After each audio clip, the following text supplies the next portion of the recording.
the tallest animal on Earth and the largest ruminant species on Earth.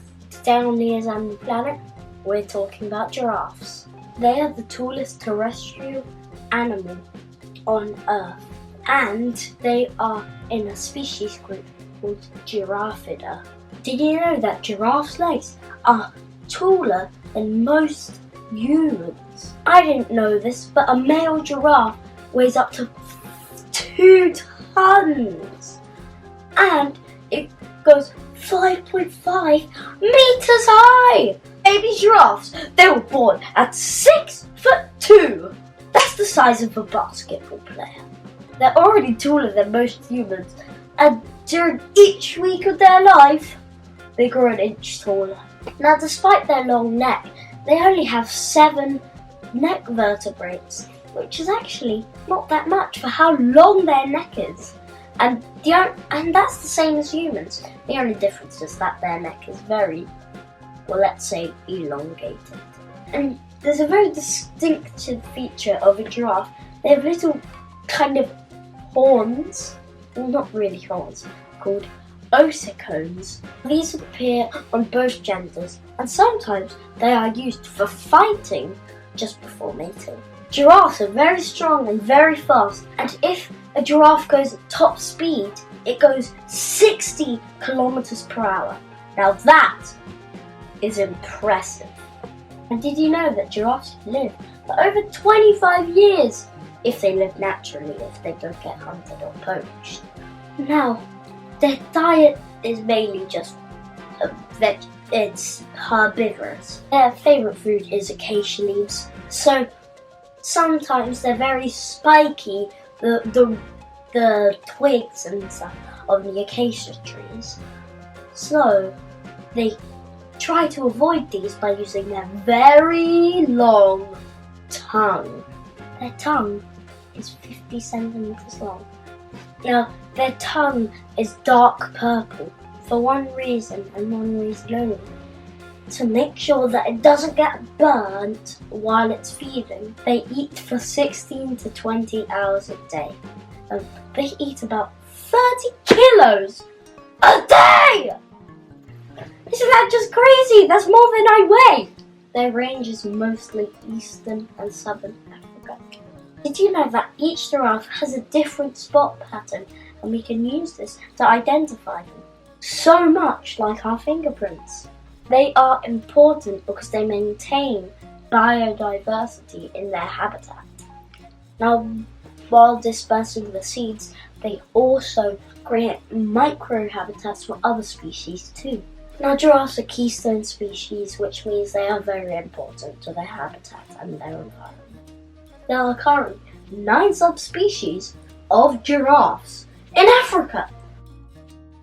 The West African giraffe, the Nubian giraffe, the Kordofan giraffe, the Maasai giraffe, Thornycroft giraffe, Rothschild giraffe, Angolan giraffe, South African giraffe, and the reticulated giraffe.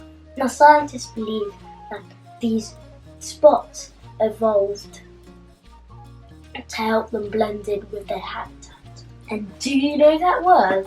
That's called camouflage. Where do giraffes live? They live in woodlands, savannas, and grasslands. Now, where does the word giraffe come from? It comes from the French word giraffe. Now, the archaic word from the Greek is called camelopards. Camel, guess what? It means camel. And leopard means leopard. So they call it a camel leopard because it eats like a camel, it looks like a camel, but it has the spots of a leopard. Now, giraffes normally live in about packs of 10 individuals, but they can merge and grow and go to 100. Females live in other herds, in nursery herds, where they look after the babies. It's just a pack of females with their children. Now, a pregnant giraffe, you won't believe this, but they can delay the birth of their child. There are many reasons, like finding a suitable place to give birth, waiting for the right time, and male giraffes, they engage in aggressive interaction called necking. And this shows their dominance. Giraffes can sleep for as little as 30 minutes a day. They do this in 1 or 2 minutes naps called power naps. And they do it standing up. They didn't actually use giraffe skin. They used an artificial giraffe skin for models of astronaut suits and pilot suits. Isn't that crazy? And it uses the properties of the giraffe skin. The star constellation of Camelopardalis actually depicts a giraffe. Now, you can only find reticulated giraffes in Meru National Park in Kenya. And the thing that makes it so you can tell that it's a reticulated giraffe is because it has spots that tessellate, which means they can fit together like puzzle pieces. Giraffe population has declined almost by 40% in the last 30 years. Some giraffe species are incredibly endangered, with only 500 of them left in the wild. And there are now fewer than 70,000 giraffes left in the wild, so we must do all we can to save the giraffes. Born Free not only save giraffes in the wild, they also are campaigning to end captivity of giraffes. Now, the Egyptians were one of the first people to keep giraffes in captivity and shipped them around the Mediterranean. The giraffes were one of the many species collected and brought in by Julius Caesar. Giraffes were brought all over Europe, and the kings and queens loved keeping giraffes in captivity. Born Free would like to see a phase out of giraffes living in captivity. There are about 800 giraffes in different zoos around Europe, and in the UK there's 150. Born Free released a report called Confined Giants, and this report was to show how cruel it was to keep giraffes in captivity. And they have identified a lot of issues with it.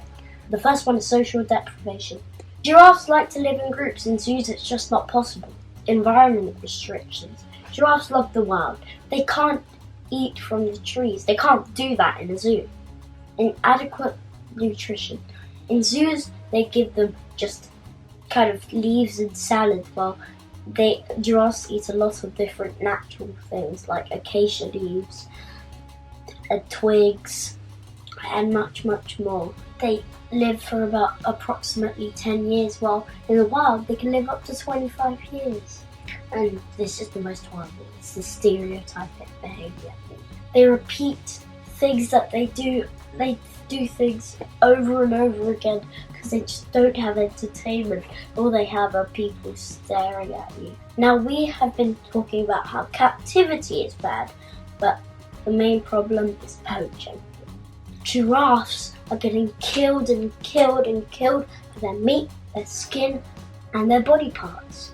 Now, some illegal traders refer to giraffes as motorbikes because selling giraffes, they can give you a motorcycle.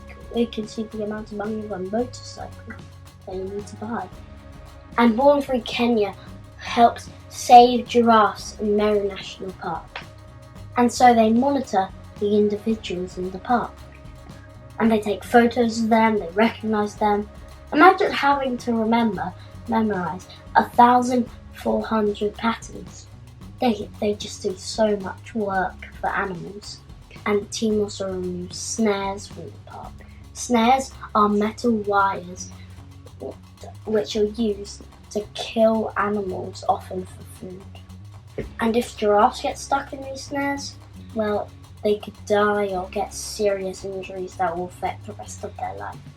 Removing these snares not only helps giraffes, but countless of other species. And Born Free Kenya also works with the community to raise awareness about how terrible giraffe hunting is and how we need to stop it now. And we also need to stop trophy hunting for good. Anyways guys, that is all I have to say for this video. Please go save giraffes. Please go donate to Born Free Kenya. They are doing so much to save giraffes. If you really want to help giraffes, then don't visit zoos and don't visit safari parks. And tell others how amazing giraffes are. And remember, you can support Born Free by fundraising for them, because it would really make me happy. And I'll see you all next time. Also, remember to like and subscribe. I'll see you all next time. Bye!